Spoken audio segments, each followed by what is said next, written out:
Look at that. We're here. We're here. We're live. First, right out of the gate, I think we all have fans and air conditioners going right now. So if there's a slight buzz, hum to this episode, we apologize. It's hot, you guys. It's just hot. You're right. It's just hot. I'm But I freezing hope. out today. Yeah, I don't have enough hair to frizz, but if I did, I'm sure it would be. But I you hope almost everyone weren't here because of the heat, maybe. maybe maybe it's too hot and that's why everybody's joining us today. But I hope everyone can hear us and see us okay. My second side note is I've been having some weird power issues at the house today. Yeah. Flickering lights. My power went out earlier. I don't know why or what's happening, but if I just vanish, that's why. The power just went out, and Alex and Kristen will continue the show without me, but hopefully my power stays on. Fingers crossed. But welcome everyone to the CASAA Advocacy Update Live podcast. Thank you all for joining us today on this beautiful Saturday. Kristen, how are you doing today? Well, we already said it. I'm just so hot. Record heat here, and so it's like 95 degrees. My husband went out and bought one of these rolling air conditioners that you just kind of pipe to the wall, rather than a big old hunking one you have to put in the window. So we're hoping that this year we don't have central air. So I honestly wasn't sure when I logged on today if you were going to be in the room, Logan, because of your power issues. I was like, he's here, good. So it was good to see you. I think the power companies are just messing around today. That's what I think. I think somebody's up on a pole somewhere, just like, I'm just gonna see what happens if I do this and unplug this.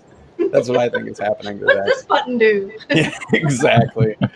So besides being hot, I'm glad that you're here and I'm glad that you're doing well. Alex, how you doing today? Waiting for the heat. It's kind of already here. It's humid, and I don't know if we're in the 90s yet. Probably in the high 80s, but humid. So. Yeah. Same song and dance. It's officially summer when I have to put the air conditioners in the windows. So yeah, we had like a warm spell like 3 weeks ago, maybe 2 weeks ago, 2 or 3 weeks ago. That's when the AC went in, and then after that it cooled down and it rained, and there were a few days where it was like 40, and I was like, really? Like we usually don't have to put the air in our windows until August, so this is really weird. Oh, that's nice. I'm a little jealous of that, but other than that, I'm glad that you are. I'm glad that you're doing well and surviving the heat. I guess now that we've gotten all the preliminary things out of the way here, this is the portion of the show where we kind of just hand the floor to Alex, and he gives us our legislative rundown for the week. What's new? What's happening? What we need to be paying attention to? Any updates? You guys know how we do it here. So, Alex, the floor is yours. What do you have for us? Cool. Well, we'll start, of course, by navigating through our special clicky state map here, and just love a good clicky map. Good clicky map. Remind folks that Kansas City, Missouri, had a work session for the flavor ban on what was it, Wednesday, and I don't have details as to any thing that was decided or any conclusions as a result of that. Usually it's just sort of meeting with stakeholders, and that's kind of the deal. But this will move on to a hearing. I don't know that this is a public hearing, but it's coming to a committee meeting in the Finance, Government, and Public Safety Committee on June 9th. So what's today, the 5th? So 4 days from now. Was that Wednesday? Sunday, Monday, Tuesday, Wednesday sounds about right. So yeah, if you're in St. Louis, Missouri, if you're in Kansas City, Missouri, make sure to reach out to your local officials and let them know that this is a bad idea to ban flavors. A lot of testimony was already given, and so this is why the bill was pulled back and now has gone through a work session and will be coming back to the committee. Hopefully they have found some sort of workable compromise that doesn't take these products away from adults who enjoy them and are using them to quit smoking. Following in that theme, we'll go back to our blog here for the visual aid and bring up we won't get to New York yet. We had the article about San Jose. Here we go, San Jose, California. So this is a proposed flavor ban, but there are moving pieces here. I don't expect to put out an engagement about this. It sounds like there's been a lot of negotiating going on, and this will probably be something that allows for products that have gone through PMTA. I am not clear on the language, and I haven't seen the amended language to this. There's sort of a red line version of the ordinance on the website that, let's see if I didn't bring it up.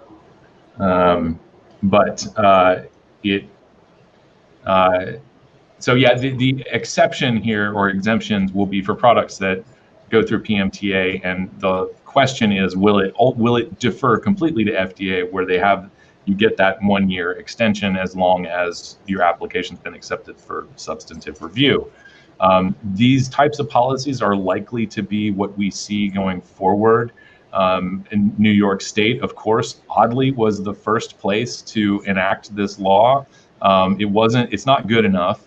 It does not allow for that provisional approval that you get from FDA when your application is accepted.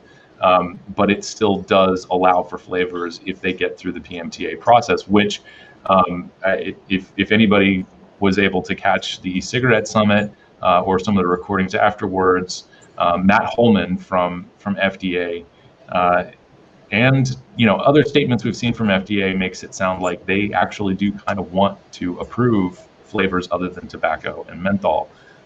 So that's not a guarantee that they're going to do it. It just sounds like they are actually listening to the science. So anyway, that's kind of the update from San Jose. And then we also shone a light on this, as you mentioned in the pre-show, Kristen, this has been sort of the week or two of nicotine pouches and snus. First of all, and one of the things that I mentioned on Grimm Green's show on Tuesday was a new article that came out last month, I guess about mid-May, that using snus has resulted in smoking prevalence dropping below 5% in Sweden, which is the first country to do it.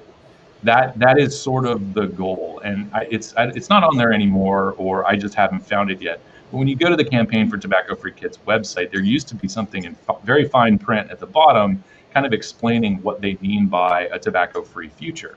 Tobacco-free future is as misleading as you think it is. It actually means smoking prevalence below 5%. It doesn't mean that all tobacco use is eradicated. So congratulations to Sweden, who, as a country, they have enacted a lot of the coercive policies that we know are kind of effective to a point. But snus has really driven the declines in smoking since the 60s. And now, of course, as we said, smoking prevalence is below 5%, even in a pandemic year, which is amazing. So congratulations to them. But the next kind of target for the ANTZs looks to be nicotine pouches. And Jeff Stier has a good article in Low HUD, which is short for Lower Hudson, I assume.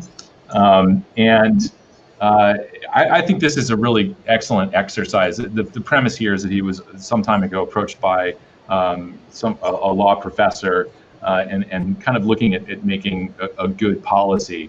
And it of course has to be not intrusive, it has to be timely, it has to be based on science. And of course, his example here is that banning flavored nicotine pouches is the exact opposite of appropriate policy. It's not really based on any science. It's not timely. Banning these products is a really bad idea because I personally think that the nicotine pouches are going to appeal to a lot more people who smoke who want to try to move away from tobacco entirely. I'm not a big fan of propagating this myth that tobacco is evil and it's just universally going to ruin your health. We know, of course, Sweden, once again, is the source of decades of epidemiology showing no real increased risk of oral cancer, no real increased risk of head and neck cancers. Brad Radu has been talking about this. So again, this is the CASAA Jam is all about the continuum of risk among tobacco products. But there are just always going to be people out there that have completely succumbed to the misinformation and believe that anything with tobacco leaf is unreasonably risky. And so nicotine pouches will be appealing to them, are appealing to those people. And really importantly, consistent with FDA guidance about what should be on the package of nicotine replacement therapy, I think it's really important that people just start trying these products. If you smoke, try nicotine pouches and start trying to replace your cigarettes. Or even better, I mean, the most sort of intuitive way that people come to these products, I think, is I can't smoke in my home. I can't smoke at work. I can't smoke on the train. So I'll try a smoke-free nicotine product that is probably, hopefully, going to be a little bit better than the nicotine gum. And so that is a good way, I think, for people to be introduced to these products. When you talk to the anti-tobacco campaigners, they say, "Oh, well, you're just consuming more nicotine." But in reality, it is this it's very practical introduction to these products for people, and it's just as likely to inspire them to start replacing cigarettes with a smoke-free product as it is to inspire them to not change at all. So I think it's worth taking that chance and bringing more people over to the smoke-free side of nicotine and tobacco. This, of course, now the reason I'm talking about this is because it's a legislative issue. This is a bill introduced by everybody's favorite assembly member in New York, Linda Rosenthal. Linda, Assemblywoman Rosenthal, introduces a whole, I think she's like 400 to 500 bills every year is kind of average for her. And she is really, really anti-tobacco. So of course, this was a natural thing for her. This bill was actually introduced last session, kind of late. And that's why it was A 10,732. This year, she got a little earlier jump on it, and it is now A 679. If you live in New York, like Logan and I, the New York Senate site actually is a lot more interactive and user-friendly than the Assembly site, and you can lodge your support or opposition for any particular bill over here. You set up an account. It's a free account, and of course you can sign up for tracking on this. And there's a bit of a discussion in here.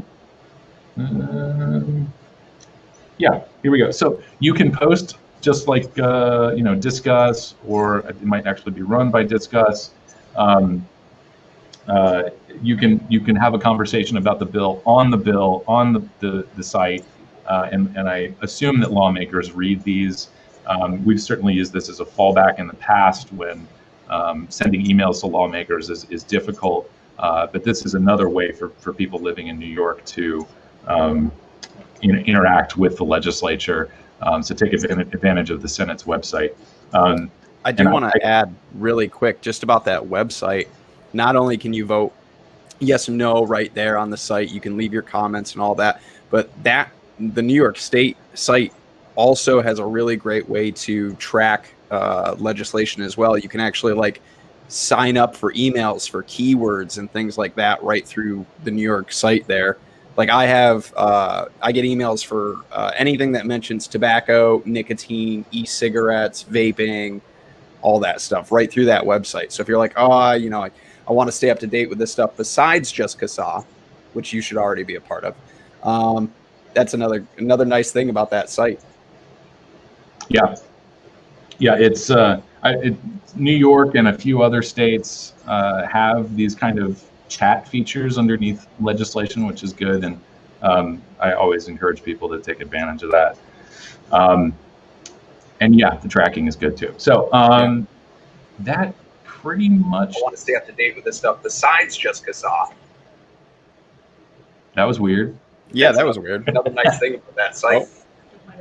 Somebody got a little bit of an echo. Yeah, it's, Kristen, are you watching the stream right now? I was a few other just trying to states fix it. have these kind of times just CASAA. Where did it go? What's going on? I hear my voice enough when I edit Oh, these. sorry. Kristen. I don't need to hear it right now. Sorry. But The Alex, beauty of live television. you use snus regularly, and I use nicotine pouches. Mhm. What was the reason why you switched over? Did you pick up snus on like I can't vape here, I can't smoke here situation like that? Because that's what it was for me. That's what piqued my interest in these products. Was we do a lot of, I'm a landscaper and fence builder by trade, so we do a lot of these jobs where we're at school campuses, we're on school grounds, we're at places where I don't necessarily have the time to go to the truck, or I don't want to walk 100 yards out to a sidewalk to go have a vape or whatever it is. And I was like, oh, well, I'm going to try these products just to see if they tide me over. And that, like you had mentioned, for a lot of people, you can't smoke on a train, you can't vape on a train, something like that.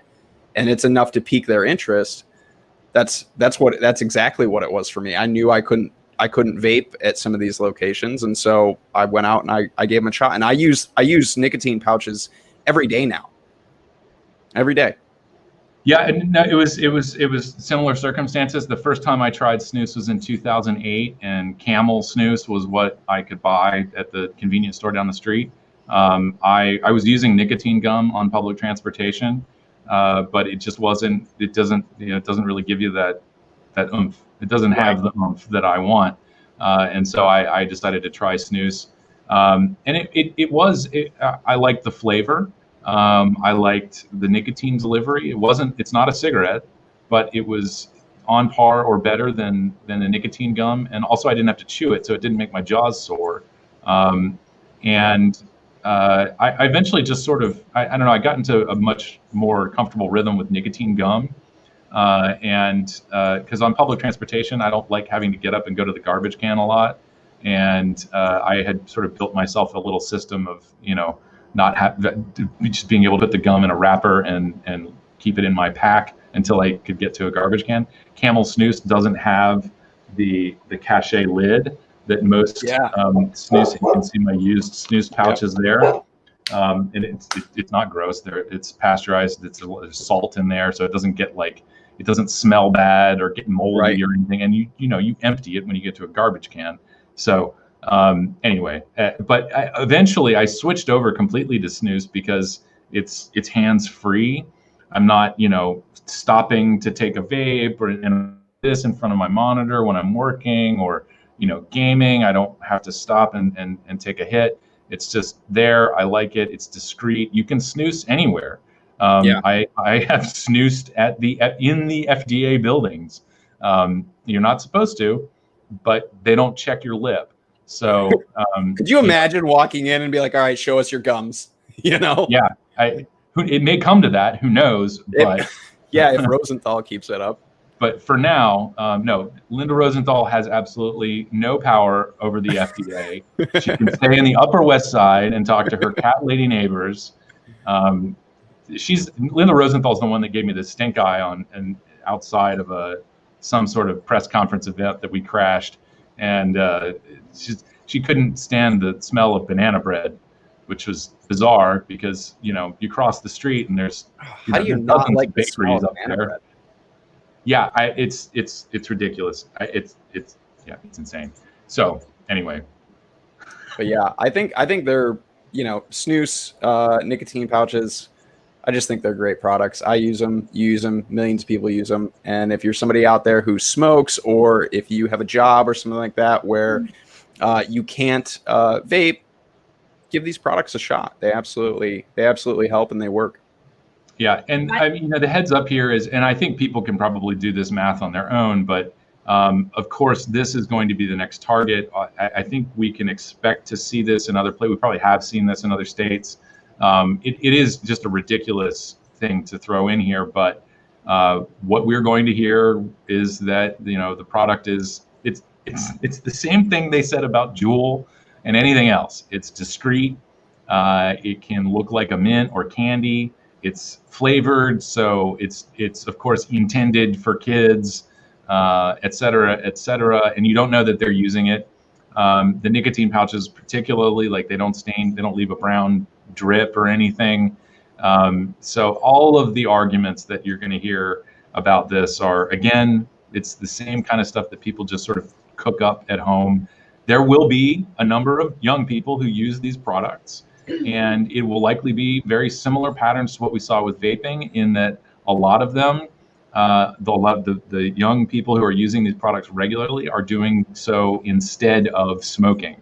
And the remaining, that large, scary number that they throw out there is just kids experimenting with drugs, which is what a lot of kids do between the ages of 10 and 18.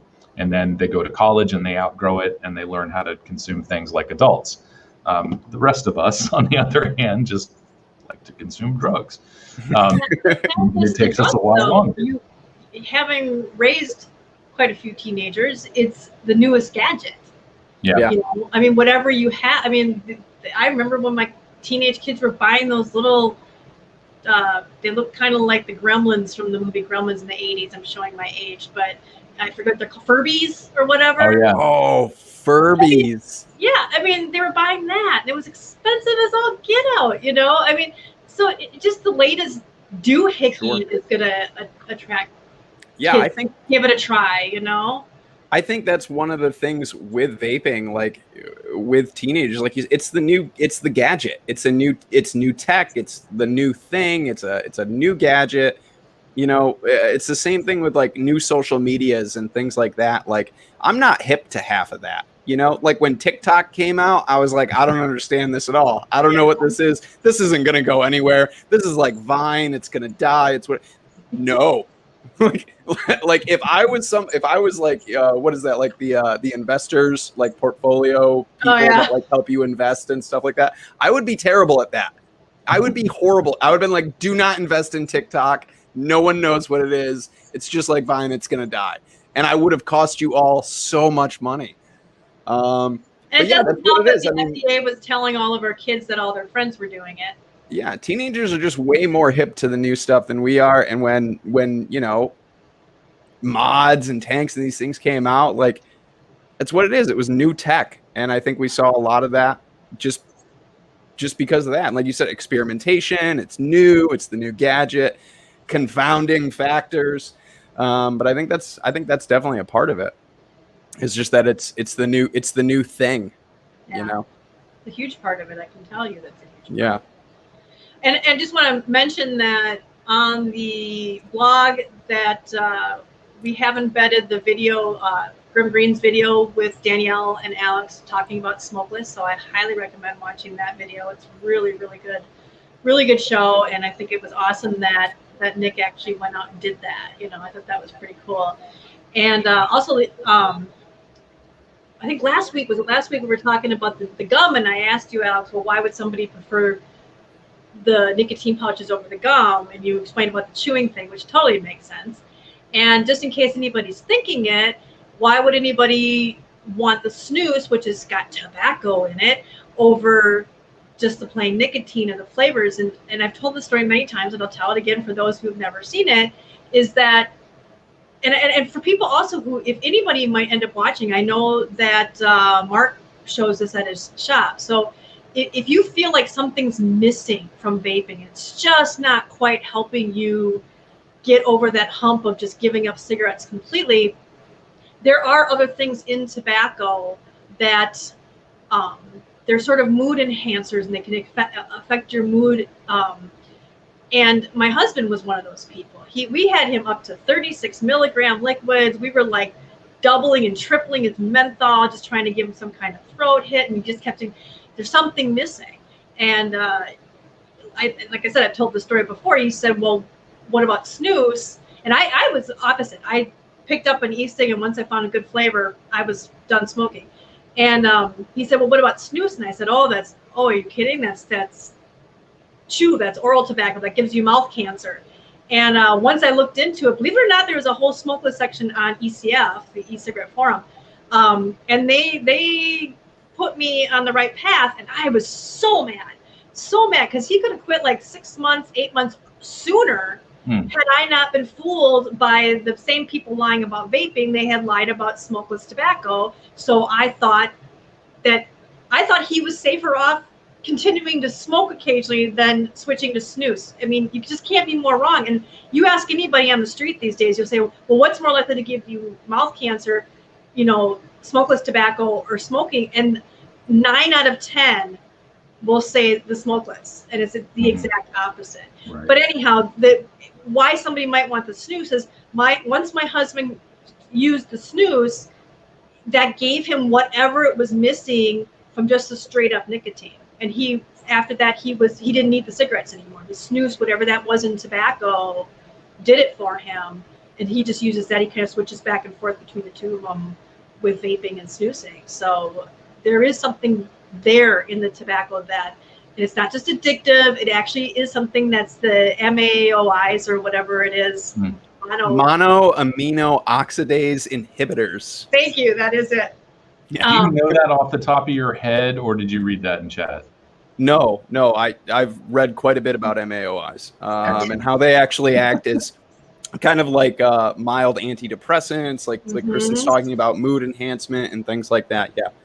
Yeah. So, and I think that's what was him, because he does have he's got some, he may be on the spectrum. He's got a lot of stress and anxiety type issues. And so, not unmanageable, but those help. They just kind of take the edge off, and without having to go get a prescription and spend hundreds and hundreds of dollars on antidepressants and stuff, which would probably be too much and have their own side effects, So, so that's my contribution as to why snus, people may still want to have actual tobacco.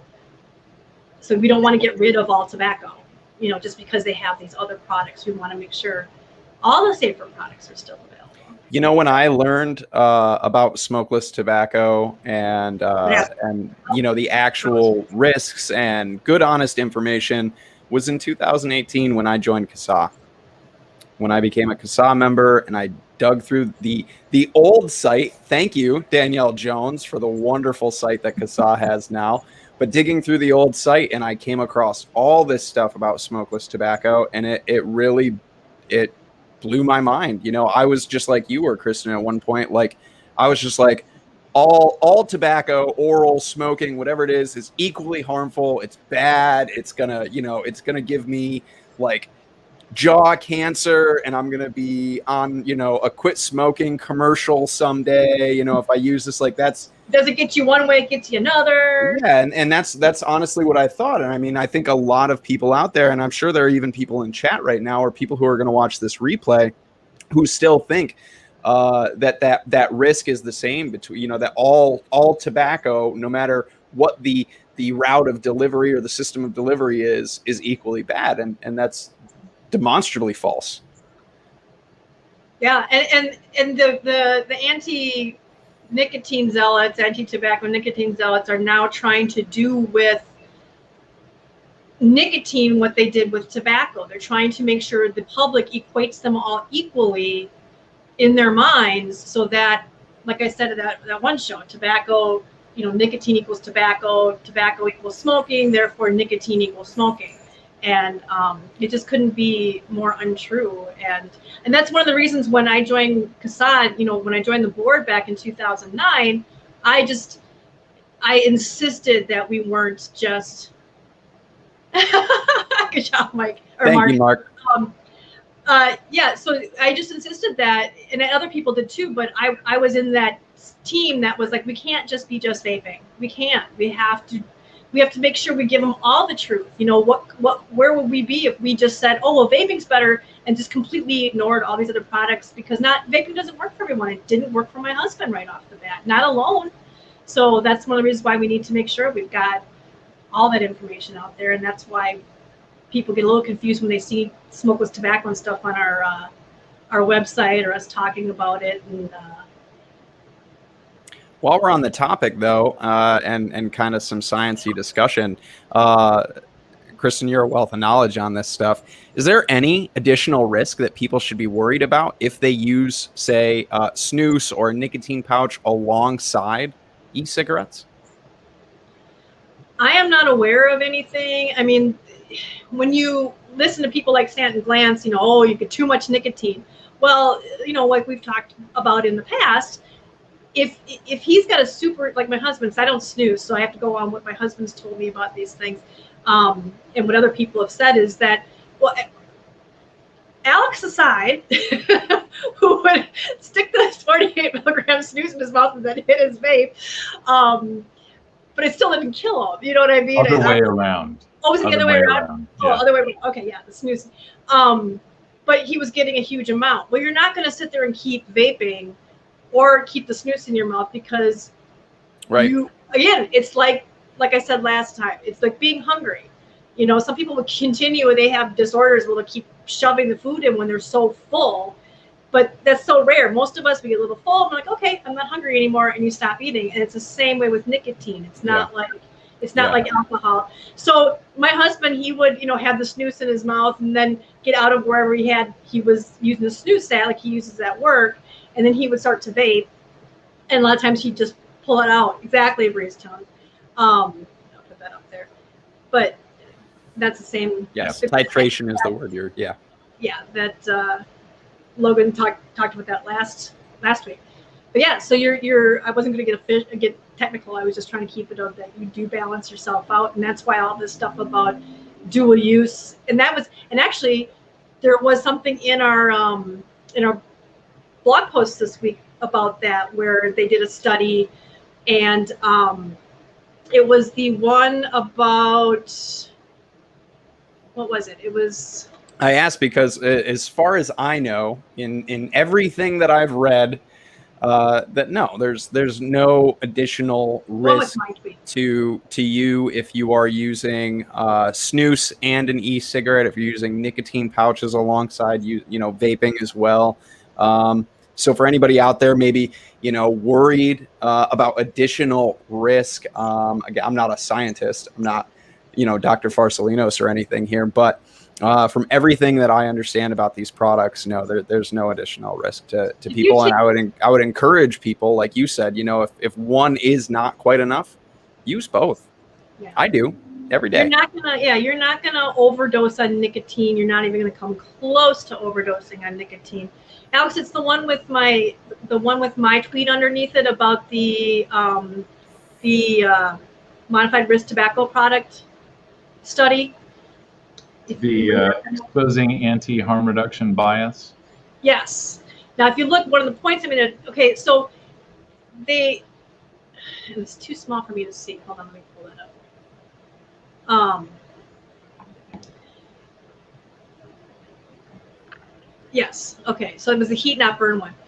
So what they were saying was that people, they sort of surveyed people and said, okay, well, if we show you this ad that says this product, truthfully says this product is modified risk, a lower risk product, deemed by the FDA to be so they're not lying, or we show you an ad that doesn't say that, who's going to be influenced by that? Will people who smoke decide would they be interested?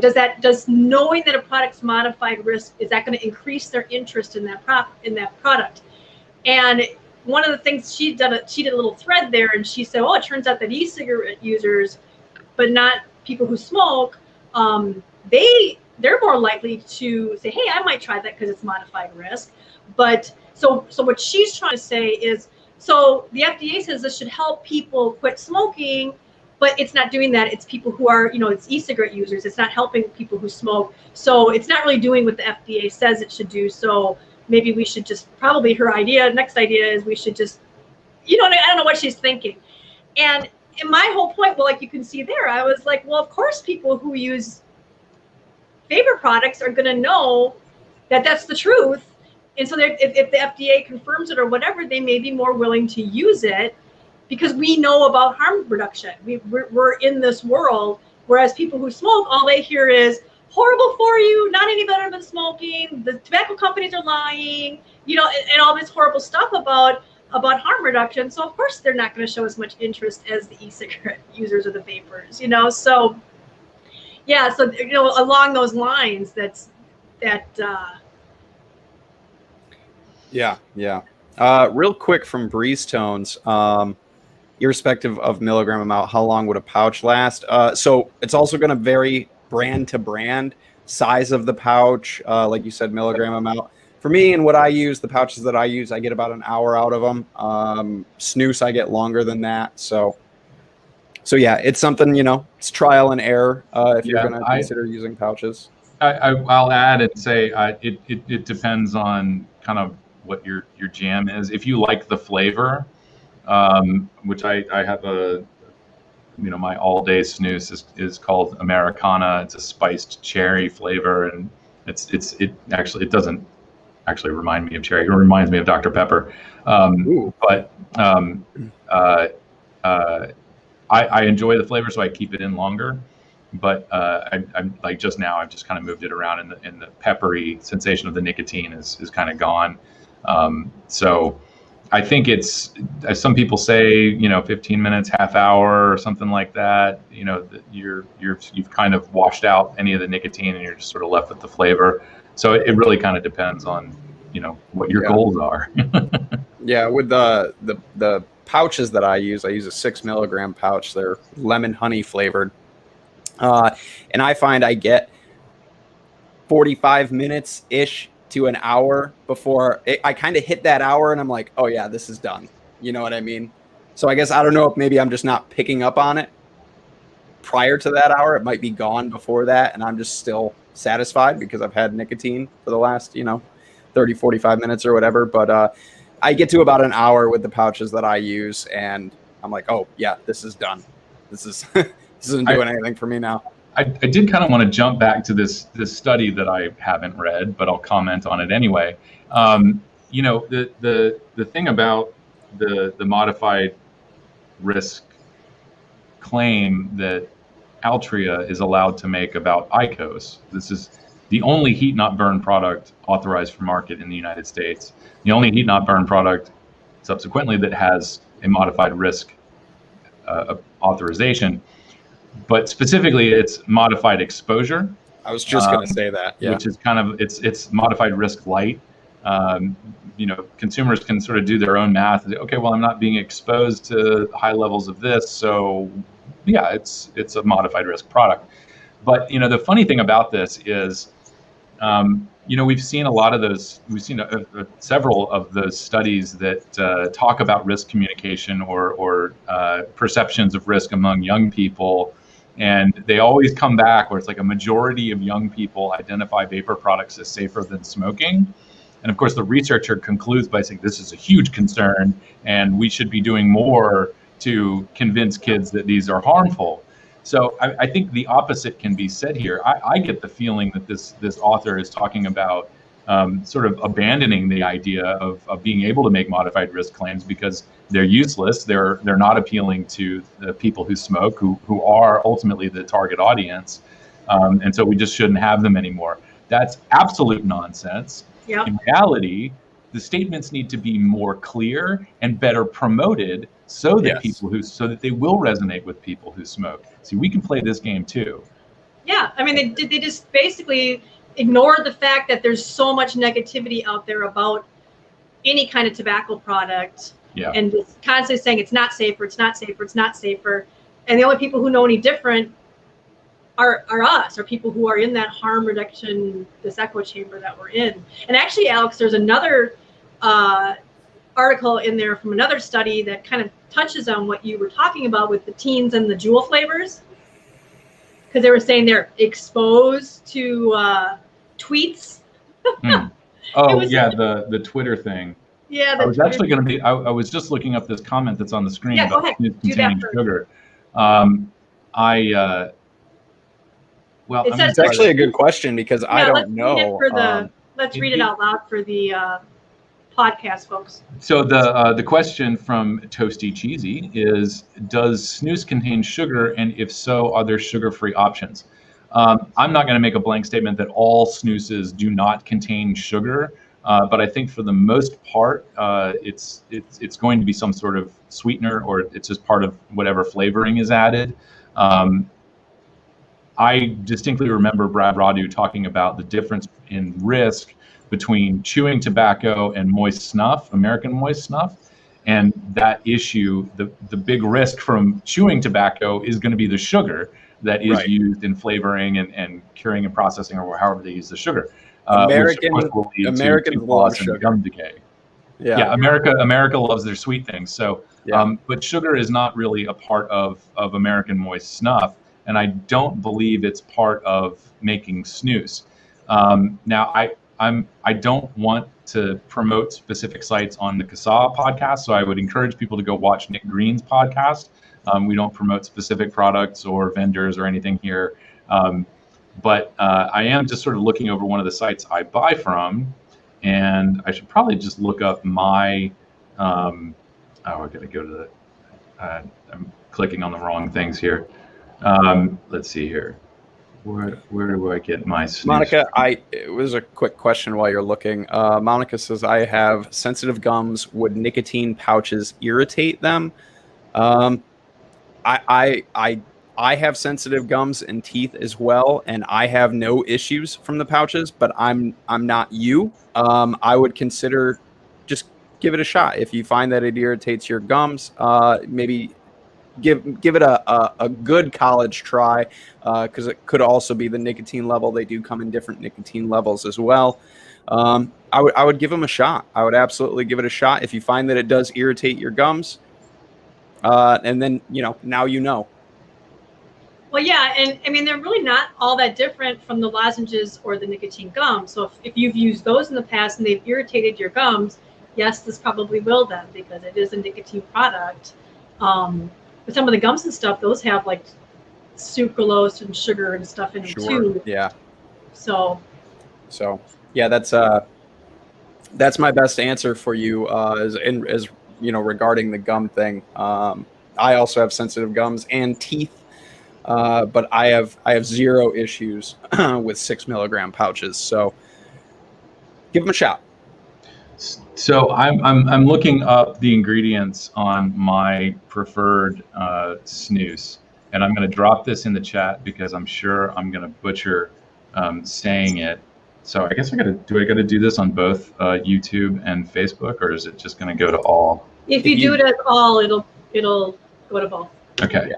So this word acesulfame K, whatever that is, it's an artificial sweetener, and that is what's listed as the sweetener in my particular, my favorite all-day snus, which is called Americana. Those are all the tips I'm going to give you without promoting an actual product. I'm just putting it on the screen so people can see it. So yeah, they do use artificial sweeteners, and then so snus production in Sweden, they follow a set of product standards called GATTI, GOTHI, or maybe TEK. It's Swedish. So, but those standards are that's not all snus, but certainly certain companies adhere to those standards. It's sort of a voluntary product standard that a lot of snus manufacturers adhere to, and so I don't know if those might not really prohibit, but discourage the use of sugar or anything like that. Artificial sweeteners are certainly something that are a good alternative for folks. If you have a particular sensitivity to an artificial sweetener, I strongly recommend looking up the particular snus, and just like what I did, and maybe going to the company website, and you can find the list of ingredients. There's not much here. It's, in the brand that I like, it's tobacco, water, pH adjuster, which is sodium carbonate, humectant, which is propylene glycol, salt, natural and artificial flavors, artificial sweetener, which is the acesulfame K. So sure. Yeah, and if it's one of those things too. I tend to it doesn't really irritate me, but I think just instinctively I kind of switch where I put my pouch. It's not always the same spot, and that might help people too.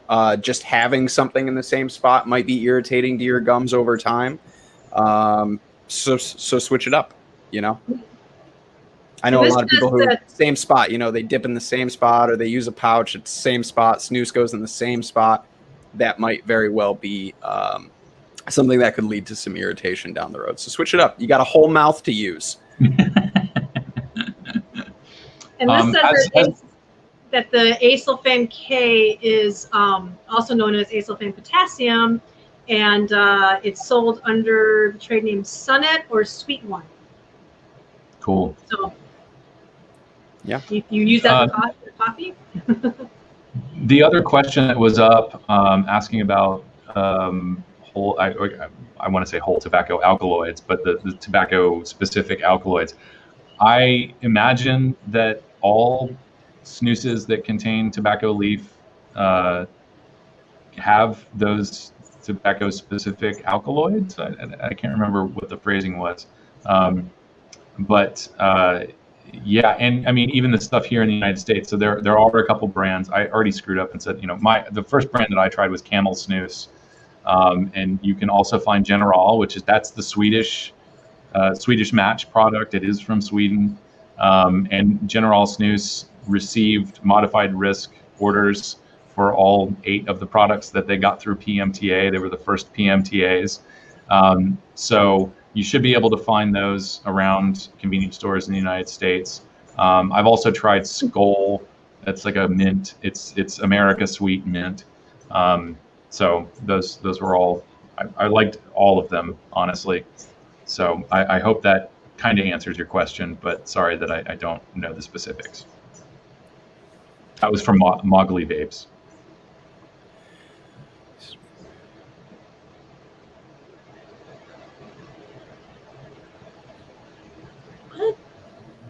I'm not really clear on this one. I'm not following either. So sorry if the people who are listening were reading a question that says U.S. snus used to be limited to only nicotine years ago. Maybe that changed to include WTAs. Mogley, if you could clarify that. I don't think we're following. Yeah, I'm not sure. Another resource for snus who I recommend to everybody, Chad Jones, who was on our board for a little while. He has a YouTube channel called Snooby. And a website, of course, and he has been he quit smoking by switching to snus, and so his whole story is there, and he reviews specific products. And so I would sort of double check with the content that he's got up, and he might be able to provide some more details on that. And I'm just sorry I don't know more about how America. I do know that a lot of people were really disappointed with Camel Snus. I don't know if I can count myself among them. It's never been something that I've bought regularly, but it was for me sort of it was proof of concept before I knew about vaping, which was really important. So it's kind of like folks who walk into a convenience store or a gas station and they pick up their first e-cigarette, whatever it may be, and they're like, well, this isn't quite enough, but it's that proof of concept. They know that there's something there that may work, and that ends up leading them through the doors to a vape shop. Yeah, and that's why when people say they shouldn't be allowed to sell vapes at a gas station. Well, that's exactly where they should be if there's cigarettes at that gas station. Yeah, meet people where they are. And my husband, he's used the American snus. When it got more difficult to get the General. I love how Alex says that. When he couldn't get that really as easily, and it's just much easier just to stop at the gas station on the way to work. And he's never complained about it or said there was anything wrong with it. But I know a lot of people, when Camel first started coming out with it, a lot of the people had already been using Swedish snus, and it was really kind of I don't know how to describe it, sort of, I'm blanking on the word I'm looking for, but when you're just too good for something, like, oh, that's American, and and snobbish. That's the word I was looking for. It was sort of snobbish, and also there was the distrust.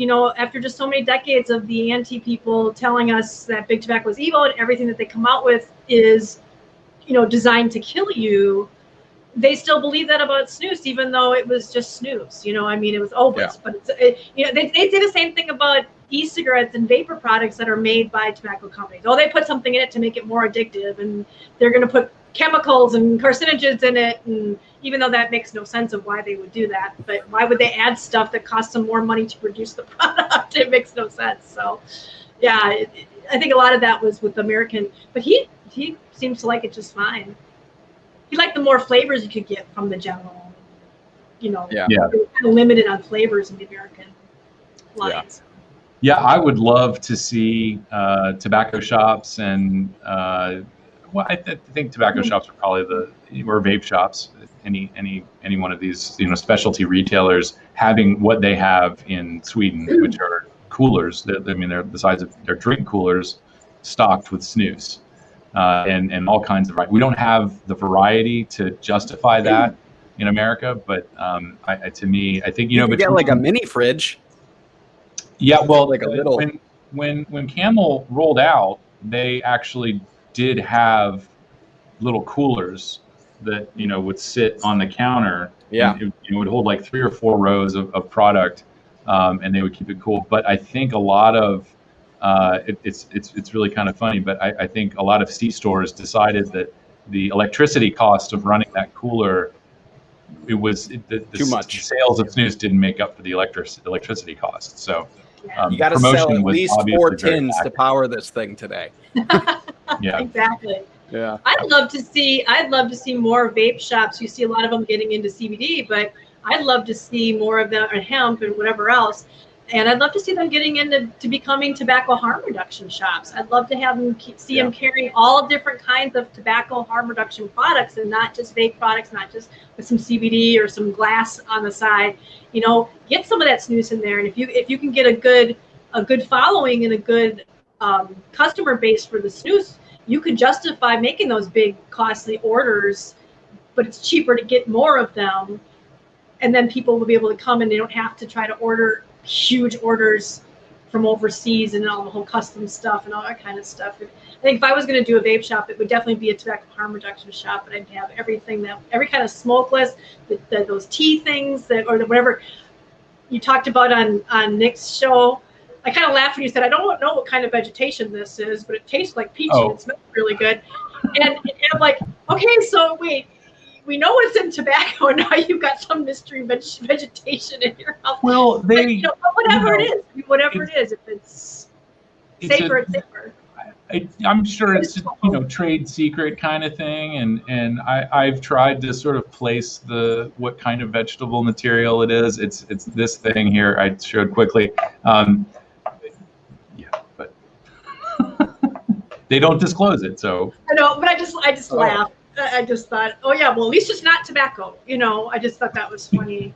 When you see stuff, what was that? There was something I saw with some product that they had something there's no tobacco and no nicotine in it. And actually, I think it was a cigarette. I think it was some kind of cigarette.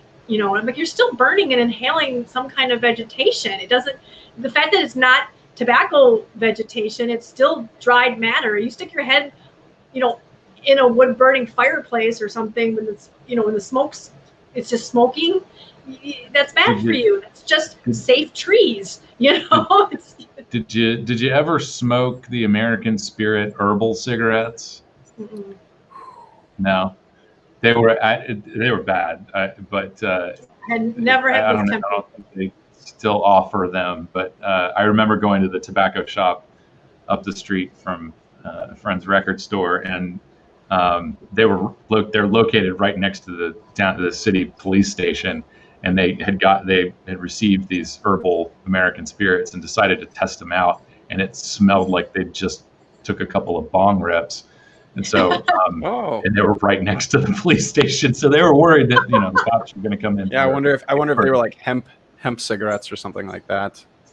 Could be, but yeah, I think those were. I think the ones I'm talking about. It was a couple weeks ago. I posted it in our Skype chat, and I think it was herbal cigarettes. And, it's all natural herbs, but no tobacco and no nicotine. So smoke away. It's like there's been a number of brands. The concept of what's that?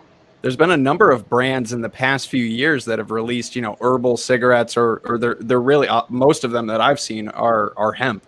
They're hemp cigarettes. So yeah. Yeah, that's smoking. It doesn't matter what kind of smoke you're inhaling. You're still inhaling smoke. Yeah. Tobacco and smoke doesn't have some magical properties. But but a lot of people also believe that tobacco is all inherently poisoned and extra poisons. All these extra chemicals are added to cigarettes, by the evil tobacco companies.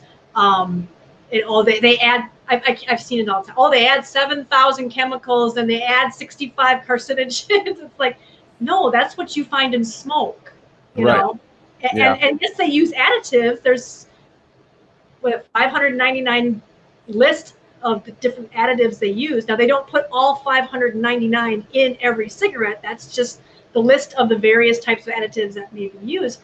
But it's cocoa and vanilla and menthol, and I mean everything. If you go through and look through everything, the additives are all food grade additives, which I laugh when I read that, because you see vapors all the time talking about this and they go, well, our stuff's all, you know, just food additives, you know, it's just food stuff, it's food flavoring and food this, you know, it's used in this. Every single thing on that 599 additives for tobacco smoke are also food grade.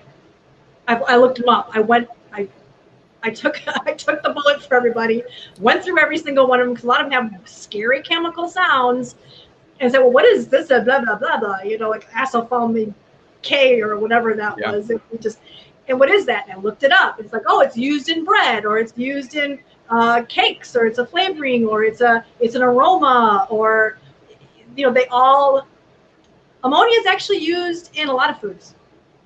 Yeah. They just put this up. And ammonia's uses like they wash, right? They wash tobacco, wash the leaves in ammonia. Yeah. And I will say, Google that up. You know, if you want to make sure you've got a good cheese, it's got kind of an ammonia odor to it. I wonder, I assume that's part of the process of aging a particular cheese, and it's delicious. Delicious. That's all I gotta say. Yeah. But on the topic of ammonia though, do you remember that woman that sat in like I want to say it was like a committee or some kind of hearing, and New York, claimed that the companies added ammonia for bigger clouds or something like that? So that is. I believe she rescinded that comment though. I was there. I was there live in person for that. Yeah, that was in Albany. It was in Albany County discussing the flavor ban. And she worked with a local tobacco control group. And I think ultimately what happened is she sort of got her talking points bungled. I'm sure, I am partially sure that, you know, the motive of people in some people in tobacco control is to take the most sensational sounding thing and twist it and make it, you know, make whatever you're talking about sound even more dire. And so, you know, yes, ammonia is added to cigarettes. There are other reasons to do that. I think part of it is accelerating nicotine delivery. But yeah, I don't know how she just sort of automatically took that from it's added to cigarettes. And so, of course, it's going to be added to e-liquid. No one in the industry adds ammonia. No one in the industry adds formaldehyde. It's not necessary. It doesn't enhance the experience. It doesn't improve the quality. Or vitamin E acetate. Or vitamin E acetate, all of these dumb things that no one adds to their e-liquids. That was outrageous. Yeah, I mean, and ammonia, to answer the question about ammonia, I just did a really quick Google because I thought it was bread. And sure enough, it's baker's ammonia. They use baker's ammonia. Just a real quick Google of this. Ammonium carbonate is baker's ammonia, ammonium carbonate, ammonium bicarbonate, ammonium carbamate.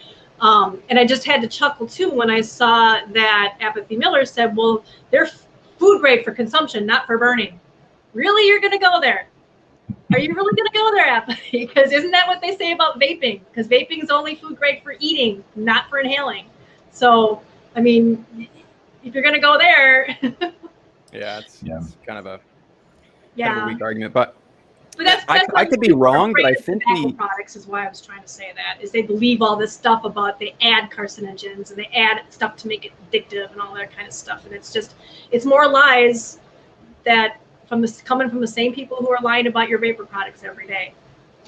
Yeah, you know, I think if there is a crime here, well, it's not really a crime, but I mean, this is what business does. You know, the thing about the mass-produced cigarette is it's just like McDonald's, right?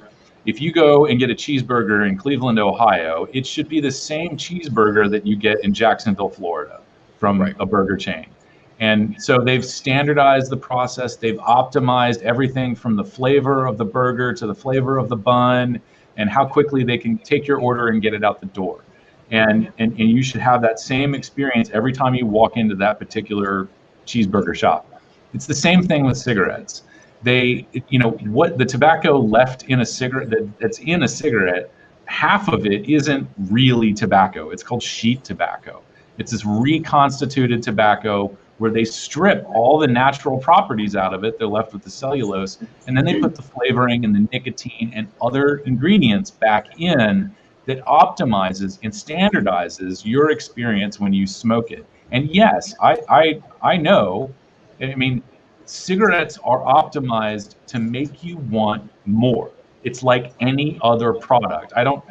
We can get into the weeds about what specific chemicals make it more addictive, so on and so forth. But at the end of the day, it doesn't matter, because the goal is to make it ultimately appealing to as many people as possible and keep them coming back for more. You can say the same thing about crackers. You can see the same thing about potato chips. You can say the same thing about milkshakes and burritos. They are all made in a way that makes you want to, it's delicious. I have to have another one. You think about it all the time. So yeah, nobody makes a milkshake and they're like, I just want you to have one. Yeah, and the competition between try ours, it tastes better than the other one. They always want to say this taste thing and making it less harsh and stuff is just to hook people, but it's also just as valid an argument that it's done so that it tastes better for their customers, so they don't lose customers to other brands, because there are other brands. There is competition. Same thing with the advertising. Nobody who raise your hand if you bought, smoked your first cigarette because you saw a Joe Camel or you saw an ad somewhere. Nobody starts smoking because of ads. Nobody starts smoking because of the taste. That's for sure. How many went, ooh, that's good. No, the first one you're kind of like, and then you kind of get used to it. It's sort of like cigars or caviar or whatever else has got coffee, even, alcohol. And so that's competition, but they're not allowed to do that. It's always looked in this evil light of, oh, it's just to hook kids, it's just to do that. And now they're using those same exact arguments with the vaping products, Yeah. Well, one thing, right? We're going to get into like trading tobacco, the tobacco documents here. It is a matter of public record that tobacco companies did count on young people adopting their products. Sure.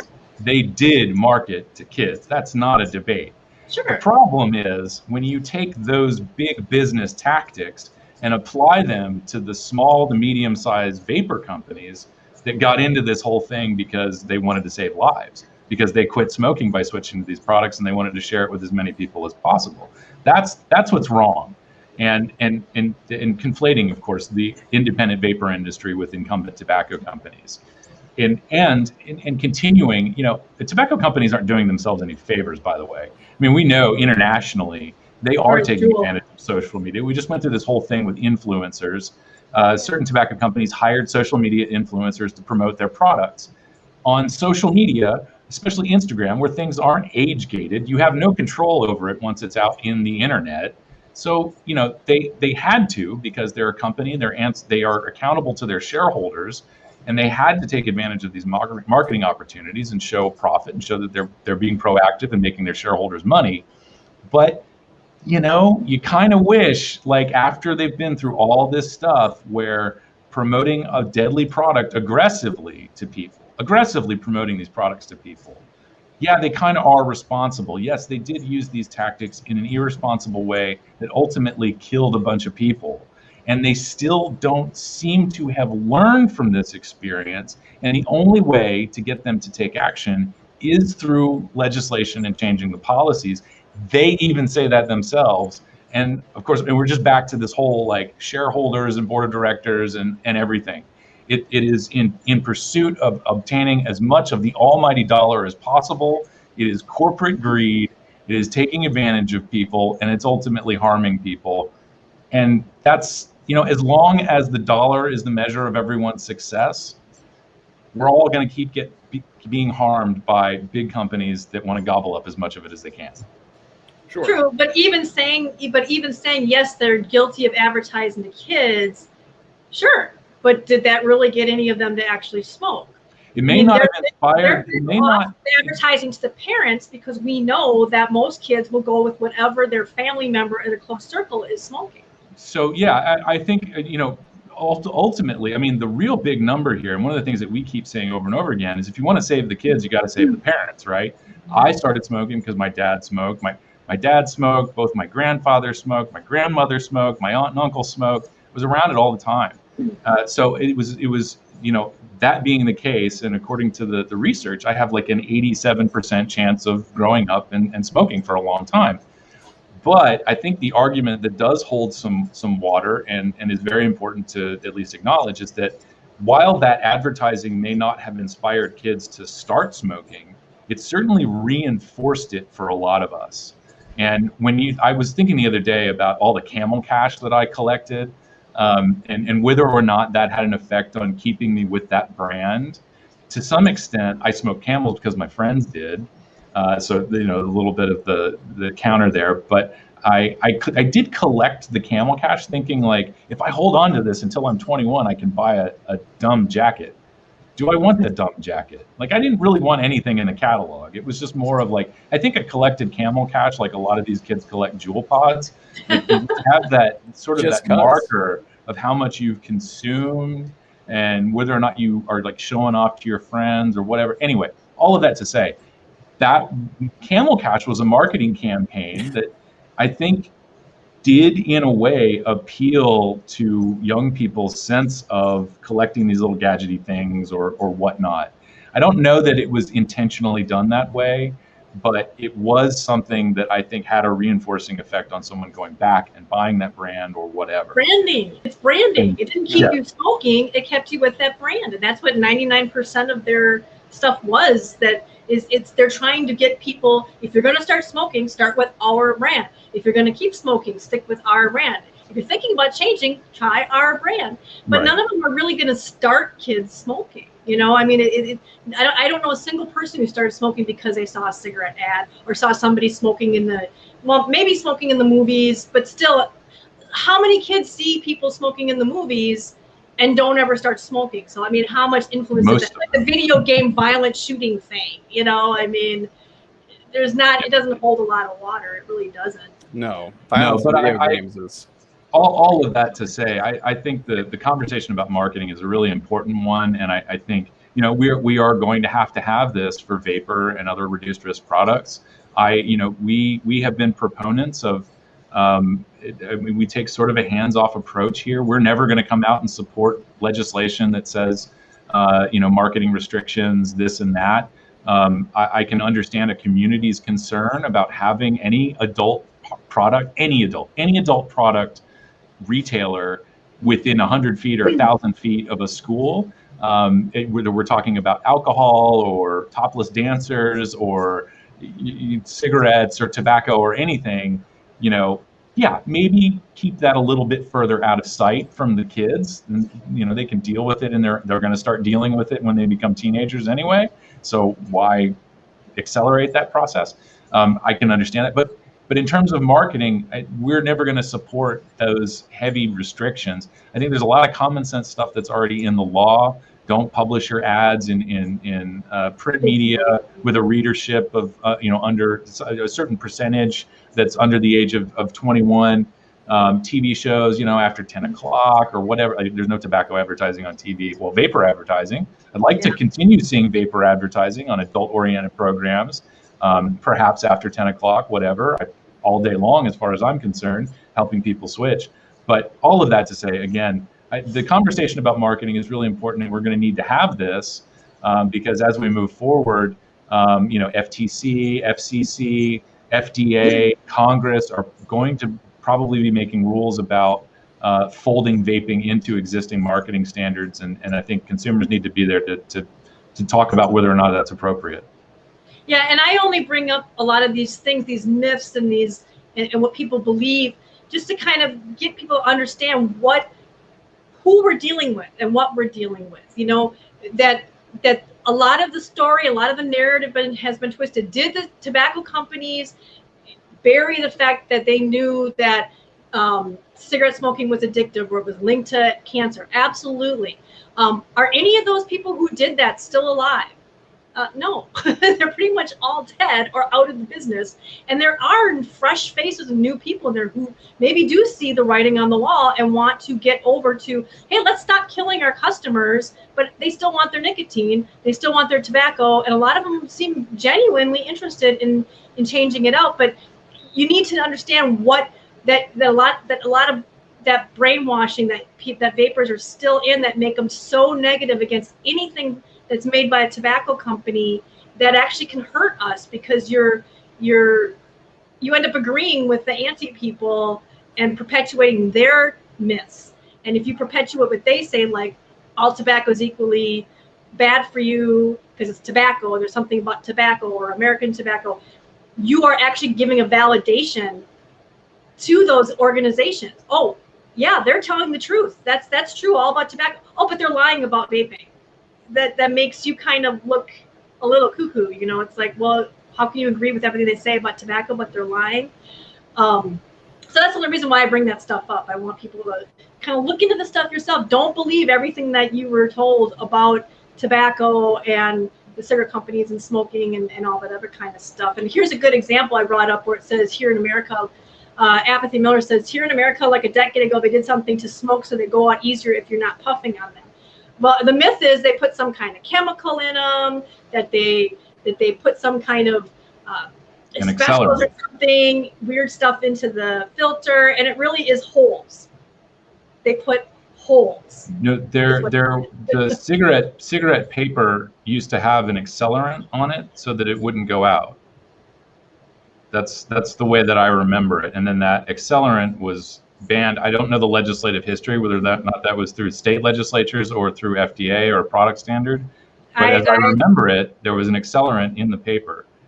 No, not from any of the research I've done on it. And so what is it? It's holes in the filter? It's holes. They put holes so that when the ember gets down to that part, the extra air there, it's just kind of like creating a fire line in a wildfire in the woods.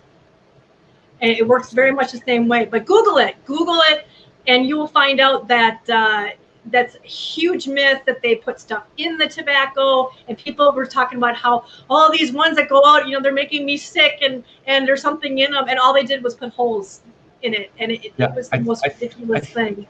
I think the first version of that I heard was like, the little gray lines on the cigarette paper? Oh, yeah. Those are fiberglass. Those gray lines were actually like fiberglass, flame retardant, that they were putting flame retardant, and it's not true. You have to do some Googling to unbury it, but there's nothing added to cigarettes. They never had some kind of accelerant on them. It's just that they wouldn't stop, and so they would continue burning, and they don't do that anymore when they have that just tiny, almost imperceptible little holes all the way around.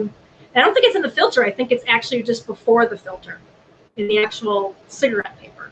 And that was holes in the filter were the thing that made light cigarettes light, right? Like it was just more air. From my and it's so funny light cigarettes was just holes in the filter and conveniently placed to be right where your fingers go, where you hold them, so that way you actually cover up those holes. Yeah, I mean, that's the irony of it, is that the anti-tobacco people were rightfully saying, we need safer cigarettes. We need safer cigarettes. You need to reduce the tar. You need to, do all this. And so they were coming up with any ways that they could. But then they found that when they did that, the only way you can reduce the tar is you end up reducing the nicotine. Well, that's what people wanted. So they said, well, how do we fix that? How do we make sure they still get the nicotine? And possibly, I've tried to look into where they placed the whole thing. They had done studies and knew that people were doing that. So there was one thing where but the people who were doing that wanted that smoke. So lights weren't any safer because of that. Why would they buy lights? Because they weren't getting their nicotine, I guess. I don't know. Because it was less tar. It was still less tar. That wasn't the only reason. They did treat the tobacco to eliminate a lot of the tar. But it just made them really light, and you couldn't get the nicotine, and you didn't have that same throat hit. Right. So they would do that. And ironically, the whole ammonia thing, one of the reasons that came about, besides the fact that they use these little bits and pieces, like Alex was talking about earlier, the little leftover bits and pieces, was when they reduced the tar, they ended up reducing the nicotine. Well, the ammonia helped bring it back up to the levels that people were used to, but still have the lower tar. So it actually had a purpose beyond. So, but all you ever hear is, oh, they had the ammonia to make it more addictive. They, you know. My understanding was that the ammonia washing has to do with the pH level. That was how it started. That was, but so they found out later the what it pH also level, did. and then people would be able to, because it brings pH, similar to how nicotine salts work, and bringing that pH closer to your body's natural pH, so that way you would be able to inhale more deeply, inhale more of it, and thus getting more smoke, getting more nicotine that way. And why? And then when that came about, though, from what I was reading, that came about because of the whole trying to get rid of the tar. They were trying to adjust it so people could have more nicotine, because it was basically turning them into very low nicotine cigarettes by the treatment that they were doing. And the ammonia wash helped, like you said, pH, did all that kind of stuff. And it didn't make them more addictive than they were before they removed the tar. It brought it back up to the same level. And the same thing, like when if you ever ask an anti person, well, what is it that they put in cigarettes that make them more addictive? They can't point to anything. None of the stuff on that 599 list. The only thing that they can say is, well, because it makes it less harsh, they're more likely to keep smoking. But, you know, I liked smoking. I liked it not being too harsh, you know, so it's kind of a fine line between, okay, did they do that just to keep them addictive, or did they do that for that's what the consumer wanted? You know, that they wanted something that they didn't want to lose their nicotine. They had to lose the tar, but not the nicotine. Right. So so ask them, what do they put in it? And then they'll say things like, well, they make them taste better. But if you ask any non-smoker, or even somebody who smokes or a vapor, they'll say, well, they put stuff in it to make it more addictive, like the ammonia. And well, what else? They won't be able to name anything, because you know what it is? It's things like vanilla and chocolate. And I've seen them say that. Well, they put chocolate in it to make it taste better. And if it tastes better, it's more addictive. So there's just so many myths going on around it. But, you know, it's really interesting. So, but I know we're getting kind of late here. I could probably talk about this all day. No, that's okay. I mean, we are about an hour 20. We're quickly approaching that hour and a half mark. I think this has been an excellent discussion today, and a lot of great comments and questions from chat. Thank you to everybody who's been commenting and asking questions along the way. We may not always have the answers, but I think the three of us are fairly well informed here. So we definitely appreciate your questions, and we always try to answer them the best that we can. But do we have anything else today that we wanted to go over before we wrap this show up? Nothing that I could keep short. I'd love to talk about some of it next week. There was some stuff, you know, the whole thing about the brain damage thing, and we'll sideline it. We'll put it over on the sidebar, and next week we can bring it right back in. That's good, because I wanted to find some more. I wanted to find out. I want to do a deep dive and find out where that claim came from, because from my understanding, it's just some rat studies, and I'd like to see what really supports that argument, and I don't think it's anything, but it's used everywhere that it causes brain damage, and it's just such baloney, because that would mean that, you know, half of the baby boomer generation is brain damage, because weren't they at 50% smoking rate? You know? I mean, that's just ridiculous. Well, really I can tell you firsthand, I am very excited for your deep dive, and excited to go over more about brain damage next week. But I think this is where we're going to wrap it up. Everybody, thank you for joining us today. Thank you for tuning in and commenting, being part of our show today. We appreciate you.